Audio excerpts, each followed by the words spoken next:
शेख मुजीबुर रहमान ने अजीबो गरीब किस्मत पाई है।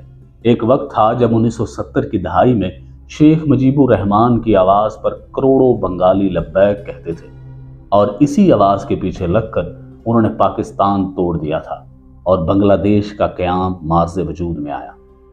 और फिर ऐसा वक्त भी आया कि बंगाली फौज के कुछ जूनियर अफसरान ने शेख मुजीबुर रहमान के घर में घुसकर उसके सारे खानदान को शेख मुजीबुर रहमान समेत गोली मार दी। वो इतनी कसमपुरसी की हालत में मरा कि उसकी मैयत को नहलाने के लिए साबुन तक मौजूद नहीं था और उसकी मैयत पर कोई रोने वाला नहीं था। फिर आज तकरीबन 50 साल बाद हमने देखा कि शेख मुजीबुर रहमान की बेटी शेख हसीना वाजिद के खिलाफ बंगालियों ने अपना वही गुस्सा निकाला जो उसके बाप के खिलाफ निकाला था। लाखों बंगालियों ने शेख मुजीबुर रहमान की बेटी शेख हसीना वाजिद को मुल्क से भागने पर मजबूर कर दिया।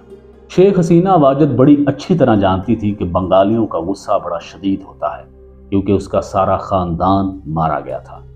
इसलिए शेख हसीना वाजिद ने जान बचाने में ही आफियत समझी और हेलीकॉप्टर पर बैठकर भारत निकल गई और वहां से वो फिनलैंड चली जाएगी।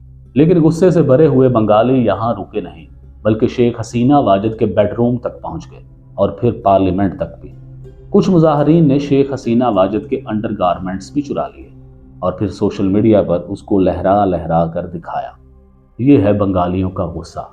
आज की वीडियो में हम आपको शेख हसीना वाजिद के बाप शेख मुजीबुर रहमान का इबरतनाक अंजाम के बारे में बताएंगे जो आज से तकरीबन 50 साल पहले 1975 में हुआ था। शेख मुजीब ने इक़्तिदार संभाला और जंग से तबाहशुदा बांग्लादेश की तमीर नौ शुरू की, लेकिन उनकी कहानी का एक अफसोसनाक अंजाम 1975 तक मामलात उनके हाथ से निकल गए। करप्शन बढ़ने लगी और करबा परवरी को हवा मिलने लगी। अवाम में बेइत्मीनानी के साथ साथ बांग्लादेशी फौज में भी बेइत्मीनानी बढ़ने लगी। 15 अगस्त 1975 का दिन था जब बंगाली फौज के कुछ जूनियर अफसरान ने शेख मुजीब की रिहाइश पर हमला किया। फायरिंग की आवाज़ सुनी तो शेख मुजीबुर रहमान ने अपने जनरल को फ़ोन उठाया और कॉल की। ये उनके आर्मी चीफ थे, जनरल शफी। शेख मुजीब ने कहा, जनरल शफी, तुम्हारे कुछ फौजियों ने मेरे घर पर हमला किया है, इन्हें हुक्म दो वापस आने का। आर्मी चीफ ने उन्हें कॉल पे कहा कि सर, क्या आप घर से बाहर आ सकते हैं? इसका मतलब आप समझते हैं। शेख मुजीब की कहानी लिखने वाले सैयद बदरुल अहसन आर्मी चीफ के रवैये पर सवाल उठाते हैं। आप अपने मुल्क के सदर से ऐसी बात कैसे कह सकते हैं? क्या आप सोच रहे थे कि वो ऐसी सूरत हाल में घर से बाहर आ जाएं जब चारों तरफ गोलियां चल रही हों? घर पर हमले के बाद शेख मुजीब बलाई मंजिल से नीचे आने के लिए सीढ़ियां उतर रहे थे जब फौजी एहलकारों ने उन पर फायरिंग की। मुजीब मुंह के बल गिर पड़े। उनका पसंदीदा पाइप अभी तक उनके मुंह में था। उसके बाद इस घर में मौत का रक्स शुरू हुआ। सबसे पहले बेगम मुजीब को गोली मारी गई, फिर उसके बेटे शेख जमाल को, फिर उसकी दोनों बहुओं को भी कत्ल कर दिया गया। हत्ता के शेख मुजीब के छोटे बेटे रसल को भी गोली मार दी गई। इस पूरे घराने की सिर्फ 2 बेटियां ही जिंदा रहीं क्योंकि उस वक्त वो घर में नहीं बल्कि जर्मनी में थी। बांग्लादेश में हिंदुस्तान के उस वक्त के हाई कमिश्नर समर सेन ने बताया था कि उस दिन असल में शेख मुजीब के घर में हुआ क्या था। उन्होंने कहा, जब ये लोग बांग्लादेशी फौज के एहलकार मुजीब के घर में दाखिल हुए तो वो कमरे से बाहर निकल आए।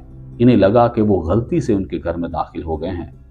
इन्हें अंदाजा नहीं था कि वो इन्हें मारने आए हैं। शेख मुजीब और उसके अहले खाना को बेरहमी से मारा गया और बाद अज़ा उनकी लाशें एक फौजी ट्रक में डाल दी गई। 16 अगस्त की सुबह फौजियों ने उन तमाम लाशों को इकट्ठा किया और फौजी ट्रक में डाला और ले गए उन्हें एक घड़े में दफनाने के लिए।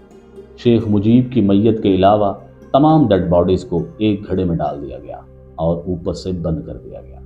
शेख मुजीब की मैयत को लेकर एक हेलीकॉप्टर उसके आबाई इलाके में पहुंचा।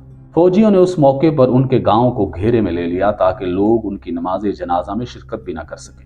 फौजियों का इसरार था कि मुजीब की मैयत को जल्द अज जल्द दफन किया जाए, लेकिन गांव के एक मौलाना इस बात पर बजिद थे कि मैयत को गुस्ल दिए बगैर दफन नहीं किया जा सकता। शेख मुजीब की कहानी लिखने वाले बदरुल अहसन लिखते हैं कि जब शेख मुजीब की मैयत पहुंची तो उसको नहलाने के लिए साबुन भी मौजूद नहीं था। यहाँ तक कि कपड़े धोने वाले साबुन का इस्तेमाल करके शेख मुजीब की मैयत को गुस्ल दिया गया और फिर उसको उसके बाप के पहलू में दफना दिया गया। उस शाम बारिश शुरू हुई तो थमने का नाम नहीं ले रही थी। गांव के बुजुर्गों को ये कहते सुना गया कि शायद कुदरत भी इस बेदर्दी को बर्दाश्त न कर सकी جس سے مجیب کو مارا گیا، لیکن اسے ستم ظریفی کہا جائے یا کچھ اور، کیونکہ اس شام بنگلہ دیش کے بابائے قوم کے لیے آنسو بہانے والے بہت کم تھے۔